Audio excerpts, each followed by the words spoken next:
தமிழ் சினிமாவே பார்த்தீங்கன்னா ஒட்டுமொத்தமாக ஆழ்ந்த சோகத்தில் மூழ்கி இருக்குன்னே சொல்லலாம். அப்படி என்ன நடந்துச்சுன்னு பார்த்தீங்கன்னா, தமிழ் சினிமாவில் சில நடிகர்கள் மட்டும்தான் ஒரே மாதிரியான கதாபாத்திரங்களை நடிக்காமல் காதல், காமெடி, ஆக்ஷன், குடும்பம், குணச்சித்திரம் என அனைத்து விதமான கதாபாத்திரங்களும் தங்களுடைய தனித்துவமான நடிப்பால் ரசிகர்கள் மனதில் பதிந்து இருப்பார்கள். அப்படிப்பட்ட ஒரு நடிகர்னு பார்த்தீங்கன்னா நவரச நாயகன் கார்த்தி. அவரோட வாழ்க்கையில பார்த்தீங்கன்னா இன்னைக்கு பெரிய ஒரு சம்பவமே நடந்திருக்கு. அதுதான் பார்த்தீங்கன்னா இப்போ எல்லாருமே ஷாக்கிங்காக இருக்காங்க. 90s தமிழ் சினிமா ரசிகர்களிடம் கார்த்திக் என்ற பெயர் சொன்னாலே அந்த அழகான சிரிப்பு, துள்ளலான நடிப்பு, காதல் காட்சிகள், காமெடி டைமிங்னு சொல்லிட்டு பல விஷயம் நினைவுக்கு வரும். சினிமா குடும்பத்தில் பிறந்திருந்தாலும் கார்த்திக் தனக்கென ஒரு தனி அடையாளத்தை உருவாக்க வேண்டும் என்ற ஆசையுடன் சினிமாவுக்குள் வந்தார். அவருடைய தந்தை முத்துராமன் தமிழ் சினிமாவில் மிகப்பெரிய நடிகராக இருந்தார். ஆனால் கார்த்திக் தனது தந்தையின் புகழை மட்டும் நம்பாமல் தன்னுடைய நடிப்பு திறமையால் ரசிகர்கள் மனதை வென்ற ஒரு மகா நடிகர்னே சொல்லலாம். கார்த்திக் 1980களில் நடிக்க ஆரம்பித்தார். அவருடைய முதல் படங்களிலே அவருடைய இயல்பான நடிப்பு ரசிகர்களை அனைவரையும் கவர்ந்தது.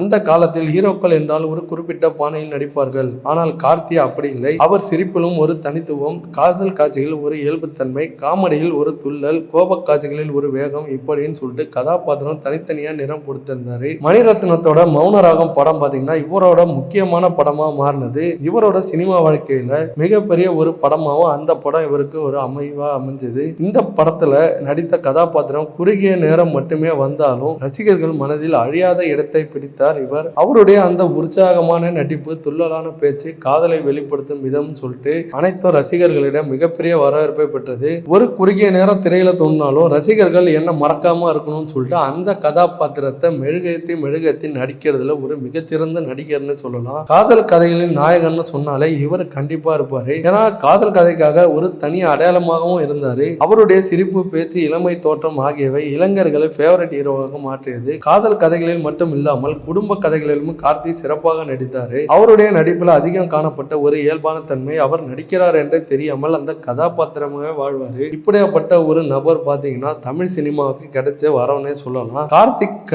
ரசிகர்களுக்கு கொடுத்த மிகப்பெரிய அடையாளம் தான் நவரச நாயகன். காதல், சோகம், கோபம், நகைச்சுவை, பயம், ஆச்சரியம், வெறுப்பு என மனிதர்கள் பல்வேறு உணர்ச்சிகளை திரையில் வெளிப்படுத்தியதால் அவருக்கு இந்த பெயர் மிகவும் பொருத்தமானதாக அமைந்தது. இவர் எல்லா ஒரு ஜானருக்குமே பயங்கர ஷூட் ஆவாரு. இவரோட ஆக்டிங் அந்த அளவுக்கு ஒரு நச்சுன்னு இருக்கும். கார்த்திக்கின் மிகப்பெரிய பலம் என்னவென்றால் அவர் எந்த கதாபாத்திரமும் முழுமையாக பொருந்தி விடார். ஹீரோவாக இருந்தாலும் சரி, காதலனாக, காமெடியனாக இருந்தாலும் சரி, குணச்சித்திர வேடமாக இருந்தாலுமே படத்தில் என்னோட கேரக்டர் பதிஞ்சு இருக்கணும்ன்றதுல அவருக்கு சரியா இருப்பாரு. அவருடைய நடிப்பு பாத்தீங்கன்னா ரசிகர்களை ஈர்க்கும் வகையில தான் இருக்கும். மறக்க முடியாத திரைப்படம் பாத்தீங்கன்னா அக்னி நட்சத்திரம் திரைப்படம் அவருக்கு மறக்கவே முடியாது. அந்த படத்தில் ஆக்ஷன், ஸ்டைல், இளமை தோற்றம் அனைத்தும் ரசிகர்களை கவர்ந்து ஈர்த்தது. வருஷம் 16, கிழக்கு வாசல், கோபுர வாசலிலே, அமரன், உள்ளத்தை அள்ளித்தா, மேட்டுக்குடின்ற படம்லாம் பாத்தீங்கன்னா இவரோட வாழ்க்கையில ஒரு மைல்கல்னே சொல்லலாம். காமெடிக்குன்னு பாத்தீங்கன்னா நிறைய படத்தை இவரு மைல்கல்லாவும் வச்சிருக்காரு. ஸோ இப்படி நம்மள மகிழ்ச்சிய கார்த்தி அவர்கள் பாத்தீங்கன்னா இன்னைக்கு உடல்நல குறைவால ஹாஸ்பிட்டல்ல ட்ரீட்மெண்ட் எடுத்துட்டு இருக்காராம். ஸோ கூடிய சீக்கிரமே அவர் சரியாகி வருவார்னு சொல்லிட்டு எல்லாருமே வேண்டிட்டு இருக்காங்க. ஸோ கார்த்தி அவர்களை உங்களுக்கு பிடிக்கும்னா கமெண்ட் பாக்ஸ்ல கமெண்ட் பண்ணுங்க. இதே போல ஆட்டான ட்ரெண்டிங்கான அப்டேட் நம்ம சேனல்ல ஒரு ஃபாலோ பண்ணி வச்சுக்கோங்க. தேங்க்யூ.